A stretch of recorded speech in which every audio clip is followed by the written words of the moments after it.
પોરબંદર જિલ્લામાં સ્થાનિક સ્વરાજ્યની ચૂંટણીઓમાં ભાજપ અને કોંગ્રેસ ઉપરાંત આમ આદમી પાર્ટીએ પણ ઝંપલાવતા અનેક બેઠકો પર ત્રિપાંખીયો જંગ ખેલાશે।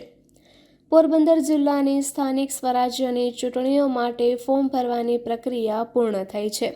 ભાજપ, કોંગ્રેસ અને આમ આદમી પાર્ટી વચ્ચે ત્રિપાંખીયો જંગ ખેલાઈ રહ્યો છે।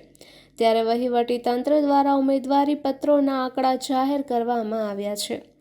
પોરબંદર મહાનગરપાલિકાની 13 બેઠકોની કુલ 52 સીટો માટે રાજકીય પક્ષોએ એડીચોટીનું જોર લગાવ્યું છે, જેમાં ભાજપ દ્વારા તમામ બેઠકો પર ઉમેદવારો ઉતર્યા છે, તો કોંગ્રેસ 35 ઉમેદવારો અને આમ આદમી પાર્ટી 39 ઉમેદવારો ઉપરાંત બહુજન સમાજવાદી પાર્ટીએ 2 અને 6 અપક્ષે ફોર્મ ભર્યા છે, જેમાં વોર્ડ નંબર 12માં ભાજપના તમામ 4 ઉમેદવારો બિનહરીફ વિજેતા જાહેર થયા છે।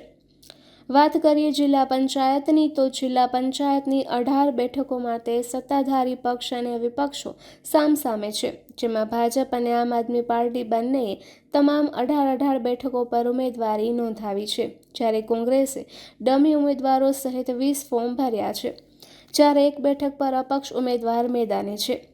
તાલુકા પંચાયતોની સ્થિતિની વાત કરીએ તો પોરબંદર તાલુકા પંચાયત પર ચૂંટણી પૂર્વે જ ભાજપે લીડ મેળવી લીધી છે। 22માંથી 3 બેઠકો બિનહરીફ થઈ છે, જે ત્રણેય ભાજપના ફાળે ગઈ છે। ભાજપે 22 ફોર્મ ભર્યા છે, કોંગ્રેસે 17 બેઠકો પર ફોર્મ ભર્યા છે, જ્યારે આમ આદમી પાર્ટીએ 11 બેઠકો પર ફોર્મ ભર્યા છે। રાણાવાવ તાલુકા પંચાયતની 16 બેઠકો માટે ભાજપે 16 ફોર્મ, જ્યારે કોંગ્રેસે 18 ફોર્મ ભર્યા છે, તો આમ આદમી પાર્ટીએ પણ 4 ફોર્મ ભર્યા છે।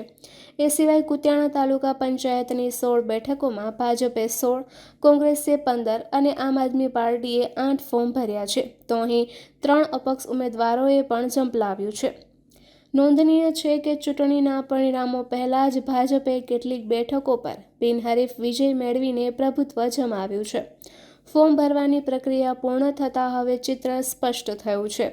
મહાનગરપાલિકા અને તાલુકા પંચાયતમાં ભાજપે બિનહરીફ બેઠકો જીતીને મજબૂત શરૂઆત કરી છે। હવે જોવાનું એ રહેશે કે મતદાન દરમિયાન જનતા કોના પર વિશ્વાસ મૂકે છે। આગામી દિવસોમાં પ્રચાર પ્રસારનો ધમધમાટ શરૂ થશે। નિપુલ પોપટ, પોરબંદર ટાઈમ્સ। વિકાસ તો સતત મોદી સાહેબના નેતૃત્વમાં થઈ જ રહ્યો છે આખા દેશમાં।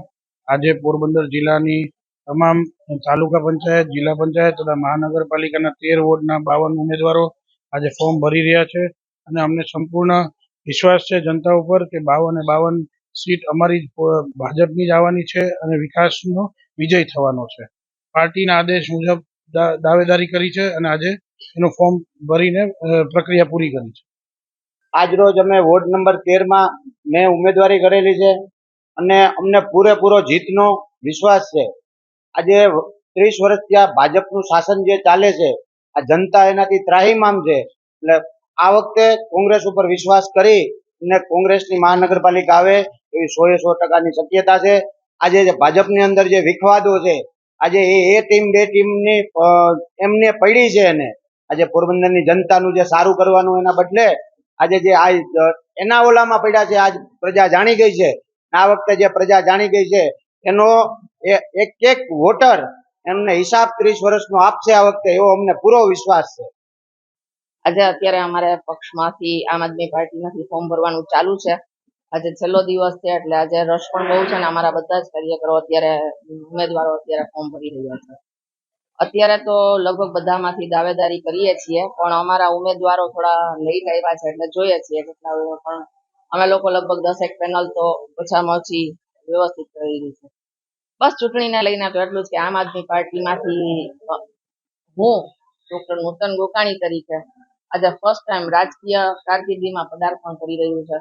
મને ખબર નથી રાજકારણ શું છે, રાજકારણ કેવું હોય, રાજકારણમાં શું થાય, આ બધું મારા માટે એક એક્સપિરિયન્સ છે અને એક અનુભવ ગાથા મારી શરૂ થાય છે, અને એનો મને ખૂબ આનંદ છે, અને આશા રાખું છું કે પોરબંદરની જનતા મને સાથ આપશે।